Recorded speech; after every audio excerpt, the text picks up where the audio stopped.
अच्छा, तो आपके ख्याल में एक सक्सेसफुल एंटरप्रेन्योर के अंदर क्या चीज़ें होनी चाहिए? What should be the qualities of a successful एक एंटरप्रेन्योर? क्वालिटी होनी चाहिए, उसे ढीठ बहुत होना चाहिए।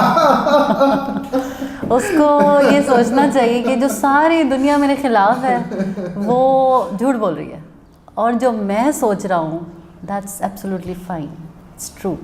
अच्छा, ये मैं आपको बताऊँ, बड़ी इंटरेस्टिंग एक मैंने पोस्ट की थी कोई 3-4 महीने पहले।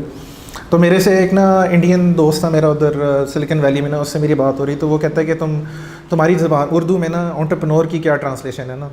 तो मैंने उससे यही कहा था, मैंने कहा ढीठ है। जो कि ना आई मीन आपके पेरेंट्स, फैमिली, फ्रेंड्स, जो भी लोग वो कह रहे हैं ना, दे डोंट लिसन, बड़े ढीठ होते हैं और वो अपनी मर्जी करते हैं। तो यस, एब्सोल्युटली एग्री। मतलब यू शुड बी, अब आपने एक स्टेप ले ली, you are digging a well, तो you know you have to be ready कि नीचे से पत्थर भी निकल सकते हैं, तो पत्थर भी निकालने हैं, पानी आ जाएगा, पानी भी निकालना है, तो you have to be ready. Yes.